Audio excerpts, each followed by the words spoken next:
You know there's a huge shift happening in cybersecurity, and it's happening right under our noses. Artificial intelligence is not just some tech buzzword anymore, it's a weapon.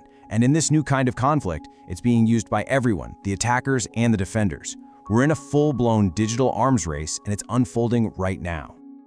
Just imagine this. You get a call from your CEO. The voice is perfect. The accent, the way they talk, everything. You'd trust it, right? Well, in 2024, executives at Ferrari almost got duped by exactly that. Attackers used AI to clone their CEO's voice to try and get a fraudulent payment pushed through. And that's not some movie plot. It was a real-world warning shot. And that incident really gets to the heart of the matter.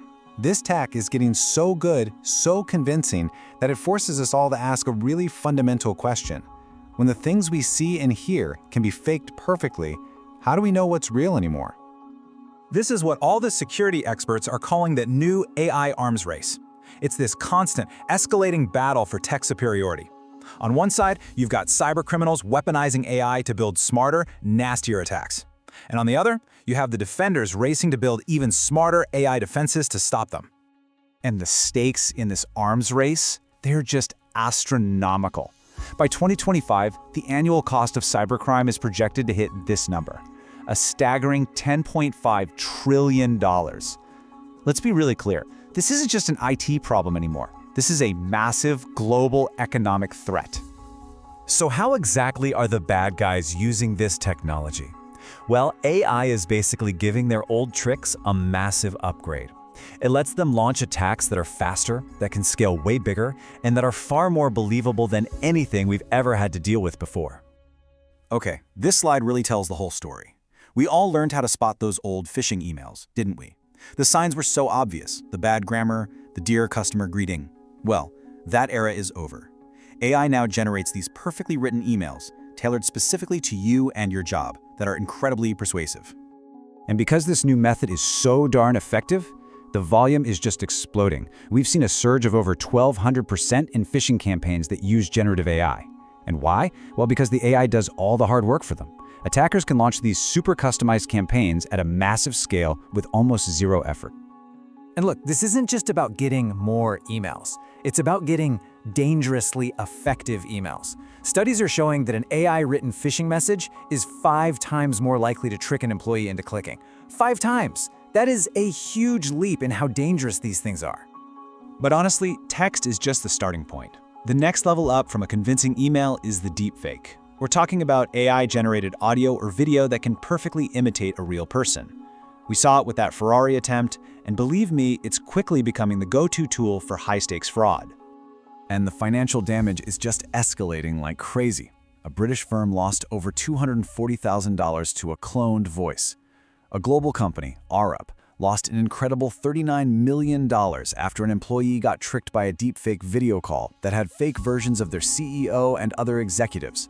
I mean, the number of incidents just in the first quarter of 2025 has already blown past the total for all of last year.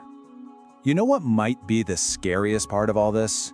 How easy it's become. There are now these malicious AI-as-a-service tools with names like WormGPT and FraudGPT for sale on the dark web. They're basically one-click solutions, which means even criminals with very few technical skills can now launch these unbelievably sophisticated attacks. Okay, but it is not all doom and gloom. Just as the attackers are using AI, the defenders are turning the tables and using its power to fight back. This is the other side of the arms race, using AI as this powerful shield against these new intelligent threats. So what's the single biggest advantage for the good guys? Speed. As you can see right here, a human analyst might take hours, literally hours, to sift through data to find a threat. An AI system?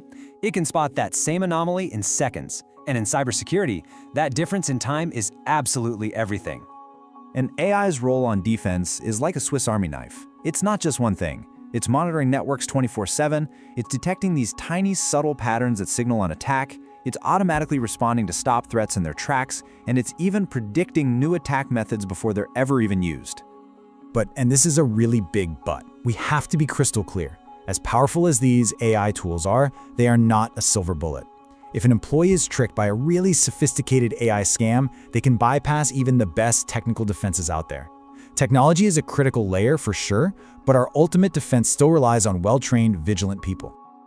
This is where we get to what's called the human firewall. Your people, they are your last and often your absolute best line of defense.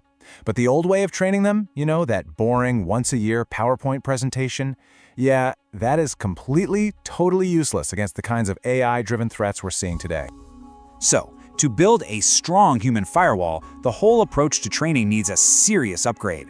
First off, the content has to focus on new threats, like deepfakes. It needs to happen all the time, in small doses, not in some annual data dump. It has to be personalized to what an employee actually does, and it should be built right into their daily workflow. And finally, you have to actually measure what's working and what's not. I mean, the simple fact that even really savvy professionals are being fooled by these scams just proves what this quote says. Our old security habits and our old ways of protecting ourselves are just not going to cut it anymore. We have to adapt, and we have to do it right now. But this goes way beyond just training modules. The real goal here is to build a company-wide culture of security, where being vigilant and aware is just baked into the DNA of the whole organization. And a culture like that, it rests on a few key pillars. It has to start at the top, with leaders actually walking the talk. It needs an environment where people feel safe reporting a mistake without getting punished. You absolutely have to have ironclad rules for verifying sensitive requests, and you have to constantly share what you're learning about new threats as they pop up. This table here really just sums it all up, doesn't it? On one hand, a staggering 99% of security breaches are tied back to a simple, avoidable human error. But then look at the other side. Nearly 90% of organizations see real, measurable improvements after they invest in the kind of awareness and culture we've been talking about. The bottom line is, it just works. So, we'll end on this thought. The AI-powered attacks, they're not coming, they're already here, and they're only getting smarter. The technology to defend against them is powerful, but it's not enough by itself. So the real question you have to ask is, the next time an AI-crafted scam hits an inbox, or a deepfake voice makes a request, is your human firewall ready for the test?